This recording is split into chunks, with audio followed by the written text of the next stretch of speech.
What is going on, guys? Jack here, and welcome back to episode 18 of Park to Prem, here with Towel or Town. We start on the profile of Leighton Stewart today. Our star striker, our top goal scorer, I want to say. I should have checked this before we hit go live. Is he our top goal scorer? He is. 22 goals to his name. Kumwenda with 9 assists and a 7.9 average rating. So, yeah, they're doing their thing. As you can see by the notable highlights, we're finding our rhythm and we're finding our form. And before we go any further, next episode is a big one, folks. It might feel unorthodox to be talking about next episode already, but I want to talk about it because we've been drawn against #United. So Spencer Owen and your boys, you're going to take one hell of a beating next episode. That's going to be something fun to look forward to, as we will be taking on them. They've got quite a good team, although we are, I think, considered favourites, at least according to the news item, which feels a little ambitious, but that's coming your way tomorrow, so get it in your diary, get it noted down, and well, let's talk about games since you were last here, because of course last time out we took on Frome Town. It's not Frome Town or From Town, it is Frome, even though there's one O. We beat them 6-1, of course, and from there it's been a mixed bag. We didn't start off particularly well, but the last 4 games we have just been in red hot form. You can see in the league we started off with a draw against Slimbridge. We've actually drawn 1-1 a lot of times this season, and well, the last 3 times it's happened in the league, Leighton Stewart has always been the player to get the solitary goal for us, and he did it again here. Unfortunately, that run did come to an end not long after, but in the next game, Yaxley, Southern League Cup, huge game. They have a sending off after 79 minutes, and I'm sat there with 10 minutes left thinking, time to go attacking, time to go for the blood. Go for the blood, go for blood. I don't know where I'm going. We went for the juggernaut. It didn't pay off. They scored in the 89th minute and a goal down. My head's in my hands. I go even more attacking. Sonny Best from the penalty spot. And from there, an unlikely hero, Akeem Rose, making his debut, got his first goal in extra time and saw us scrape through to the next round. And well, Akeem Rose, of course, we offered him a contract last episode. It was a bit of a spontaneous decision for the Jamaican international, but a very, very well-rounded forward. You can see here, so far, 2 league goals to his name and that crucial cup goal. Hasn't been starting regularly for us, but as an impact sub, I could really see this guy making a world of difference as kind of the plan B going forward. Anyway, from there, we've continued on pretty strong. Against Sholing, a 1-1 draw at home was a tad disappointing. Kumwenda with the goal in that game. And then in our last 4 games, 4 clean sheets. We started off with a game against Coggeshall Town, a 1-0 victory, courtesy of Sonny Best. We then took on Thatcham in back-to-back games. The first was the FA Trophy, a 4-0 win there. Kumwenda and Stewart with a brace each. And in the next game against Thatcham, a 2-0 win. Not quite as convincing in the league, but a win nevertheless. You can see here, Alex Evans getting on the score sheet. The Welshman, 2 goals to his name already this year. He's been pretty reliable ever since he joined us. I feel like he's been a bit of an unsung hero. But at 29 years old, he is part of a fairly experienced backline. And our defence has really held up firm, as you can see in these recent games. Most recently, we took on Fareham Town and a 4-0 victory there. Voltman with 2 and Akeem Rose with 2 as well. So we rotated the team for this game. You can see, just looking through the team, a few slightly less common names, including Sam Leverett, who we gave a debut to. He did okay on it. I don't know how much this chap's going to play for us. Signed from Leeds United, a bit of a squad player as much as anything. He's okay. He's not great. I mean, our squad on the whole isn't a particularly big squad, but we've not had, since I last talked about injuries, any big injuries. You can see a 27-man squad. I am sorry to the postman, Ryan Ferguson. He's just not played this year, with us having, obviously, Voltsman, we've got Akeem Rose, we've got Kumwenda, we've got Leighton Stewart. We just have 4 very, very good attackers for this level, and there isn't really room for a 5th without a bit of an injury crisis. But he's still in the team, he's still there, he's head of player morale, Hopham, as they call him. It's his official new role in the team, as a Hopham, and he keeps morale pretty good. If you were wondering about the hierarchy, just have a look at it here. Sonny Best is considered a team leader. He has stepped into the boots that Mark Vaughan vacated at the end of the year. Ryan Ferguson is a highly influential player. And behind them, we've got Romario Vieira, Mr. International, McLaughlin and Kumwenda, considered influential players in the team. In terms of social groups, we're getting there. Anderson and Rose, they've got their own Jamaican fan club in the other social group. But besides that, you know, a few of the new additions you perhaps would expect to be struggling to fit in, struggling a tiny bit. But on the whole, as you can see here, dressing room atmosphere is good, manager support is excellent, and team cohesion is very, very good as well here. So you saw our form, and you might be sat there thinking, well, you've got to be top of the league still, Jack. Absolutely not. No, Evesham, and I've got to give them credit here, because you can see, looking at the media best 11, it's basically our entire team. We should probably be walking this league, but if we just look at the league table, Evesham are currently unbeaten. They've won all of their last 5 games. They've played 19, won 12, drawn 7, losses 0. At the halfway point in the year, they are looking unbeatable. Now, we do have games in hand, which if we win, we would leapfrog them, and our goal difference is significantly better.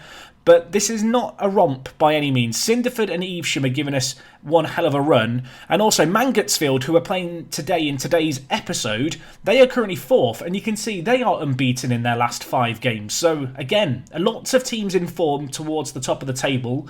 Our goal scoring has been fairly unmatched. You can see for Evesham, only 8 goals conceded. That said, they've scored 26 in 19 games. They're not exactly an entertaining team if you just want to find goals. We did draw against them 1-1, you may remember. But yeah, they're giving us a run for our money. This has not been a walk in the park. The league, I felt, was going to be easier than it's ended up being. But I am feeling the pressure, and it is crushing down on me right now. Just a little bit of news as well. Football Manager has released a new public beta on Steam, which I've opted in for this save game. So what that means is we are on a new match engine, which may impact how the tactic works. As much as tactics theoretically should work between match engines, stuff changes, what's strong, good roles and such, they tend to, you know, adapt, change. So I don't know what's going to happen, but a list of things that have been improved. The big one was improved one-on-ones. And I feel like we get a lot of one-on-ones with Kumwenda and Stewart. We'll see if they're more prolific today, I guess. Maybe it will benefit us going into the second half of the season. But yes, that's definitely worth kind of taking note of, because with that in mind, I might be looking to change the tactic going forward. It might need tweaking. Some player roles might have to change. Yeah, it'll be interesting. There might be a weird changing form coming into November. I do feel like it's worth acknowledging the fact that the last 3 months has had so much football in it, and it's not that much different for November. But following on from this month, you can see things really do slow down. We go to 3 or 4 games a month in the league, and in December, 2 league games and the FA Trophy game against Hashtag is all we've got to look forward to. I feel like the players are going to appreciate that, but much like previous years, it's quite early season heavy. So whilst it looks like, 2nd of November, you look at the calendar and go, that's still early on in the year. We're not that far away from the halfway point now. So yeah, we're kind of understanding where we're sat, and we are sat in a promotion race right now. I'm hoping that we're going to find some form, get some wins and just cruise away. It very rarely plays out like that, however. Anyway, in terms of team news, Chanka Zimba has not had good form. Last 5 games are 6.6. We bigged him up. He played quite well last episode. Since then, he's gone full-on potato. So with that in mind, we brought Romario Vieira back into the team. His last 5 game form hasn't been particularly good, but he did get an 8.0 in his most recent game. Sonny Best is still doing fairly solid out in the wide areas. At left mid, we have played Billam a fair bit there, and to be honest, he's done a reasonably good job. But I do feel like Harrison offers us just something a little bit different. I feel like I like his finishing.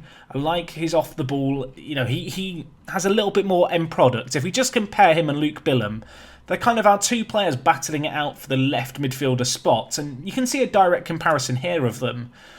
They kind of have quite different strengths, which is interesting. It works out quite nicely. Luke Billam, more of a winger. Josh Harrison likes to cut inside. He likes to do what Sonny Best does, essentially. Just not quite as well. You can see Leighton Stewart has got 22 goals. Kumwenda has 17. The next highest goal scorer in our team is Sonny Best with 7. Voltman then has 6. And then Akeem Rose a little way off the pace. Obviously, he's only come in the last month. We have been quite heavily reliant on our 2 starting forwards for goals. I'm hoping that is going to change. Obviously, something worth monitoring for sure. In terms of assists, you can see here, it's a very, very even spread. It'll be interesting to see if this kind of general pattern of what we've seen continues now going into the new match engine. But anyway, let's get into this game. It is a mid-week fixture. It's a tough fixture, though. It is 2nd versus 4th. A win here would see us, I believe, go top of the league. I do not believe Evesham are playing today. So, boys, let's get the result that we need here. Away from home, not necessarily going to be easy, but we've kept clean sheets in our last 4 matches, even with a fair amount of team rotation and players being away. Obviously, the back line is at its best. We've got Jarosz in goal, Norris, the left-back, who's become one of our star players, Norris. His star ratings have gone up and up and up. He looks very good. I feel like he could be the non-league Roberto Carlos. I don't know what it is about me, and we have one good player and suddenly I'm labelling them the non-league and then insert player that plays the same position as them. He doesn't have good free kicks. I don't even know for certain if he's left-footed. I feel like maybe I've jumped the gun with the non-league Roberto Carlos. But yeah, he's one of those unsung players who is very young and is improving a lot. And well, Stuart, show us the new one-on-ones. Show us what you're made of. It looks the same as what I remember. He's kicked it straight at the keeper. Let's not prejudge the match engine too much just yet. But a good opportunity wasted. And well, we need to beat the first man on the corners. Not a good ball into the box by Sonny Best. I am very unimpressed. 25 minutes gone. Show some passion. I'm going to get shouty. I should have just shouted demand more apparently, because that did absolutely nothing. Leighton Stewart apparently feeling a wee bit complacent. Anyway, what can Norris do here? We've bigged him up. He spread the ball across nicely onto this right-hand side. Now with McLaughlin. Please don't get sent off. He's been quite good on the discipline front, but since last time I just got worried.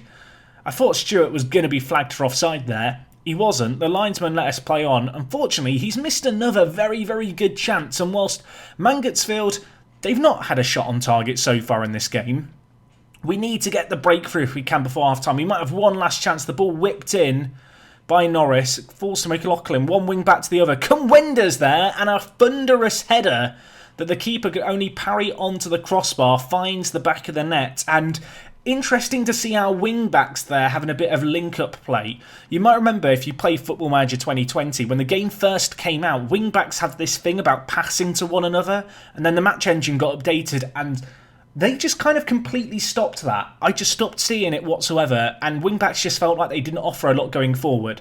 So it's very good to see them there actually contributing to the goal, because they've not got a massive amount of assists for us using this system. Maybe that is something that is going to change here in the new match engine. Anyway, McLaughlin wins the ball high up the pitch, gives it to Stewart, give and go. Could he get another assist? Surely not. Ball falls to Stewart, dinks in. Harrison's there, the looping header narrowly over the crossbar, and having got that sucker punch before half-time, we had a great opportunity there to get another goal not far into the second half. 2 goals in 2 minutes really would have knocked the stuffing out of them. As it stands, it remains 1-0, although we're hunting down the ball here. Give chase, boys. Someone put some pressure on Rigby here. He elects to go long. He actually gets it over into space. Wills here lays it to Rolf. I can't read. It's Rolf, not Roof. And then he gives it to Wills, not Walls. Wills to Rolf. They're having a lot of little play here in this wide area. I don't like it. And they've got the overlap going on. Our wing-back's really good in this match engine. Time will tell. I mean, I've just seen another one provide an assist for Archie Morris, who, I mean, that was a good finish. I can't even be mad. What a volley that was. Build-up play down this left-hand side. Ball falls to him. And he just drives it in across the 18-yard box. And a clean finish means that at the hour mark, it's 1-1. I'm not making panic changes, but I feel like we need to make some changes. I'm going to bring in... Do I want to take... Sonny Best hasn't played well. I'm going to take him off. I'm going to bring in Aaron Sabia. I'm also going to bring in Billam for Josh Harrison. And you know what? Leighton Stewart, you've had chances in this game. You've not taken them. Rose, come on. Show us what you're made of. Jamaican international Akeem Rose. To Stewart, who will know that he's coming off the pitch and he was offside. Right, well, now I feel justified. It was the right decision to take him off.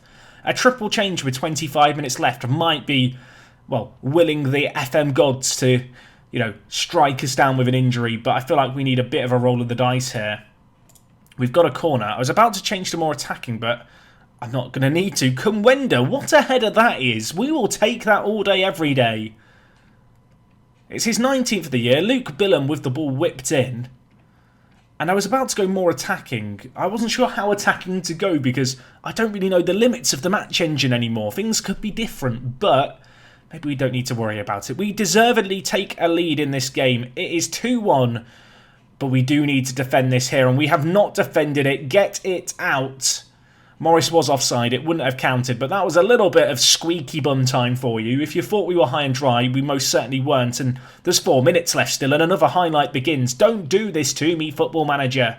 Aaron Sabia, McLaughlin to Akeem Rose. What a touch that is round his man. Frederick Kumwenda for the hat-trick. Oh, he's put it wide. I was convinced it was going to find the back of the net. 2.5 minutes left, another highlight. I mean, if they score now, we are going to curse our luck with that missed opportunity. Mr. International to Akeem Rose. Not a good ball forward to Kumwenda. But Mr. International's with it again, although Morris, the goal scorer, finds himself in behind. We are in trouble. We are in danger. Morris, thankfully for us, drives it wide of the post. Time can just trickle away now for all I care. 28 seconds and counting, but another highlight begins. We miss a header, not like this. Yarosh, you big boy, it was offside. Okay, you're not that big. But if you hadn't been offside, that's a game-winning save. He didn't know it was offside, to be fair to him. It's not a convincing performance. The one guy in the crowd right here, he's loved it.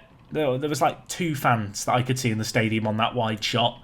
All the fans have enjoyed it. A midweek game, a midweek delight as far as we're concerned.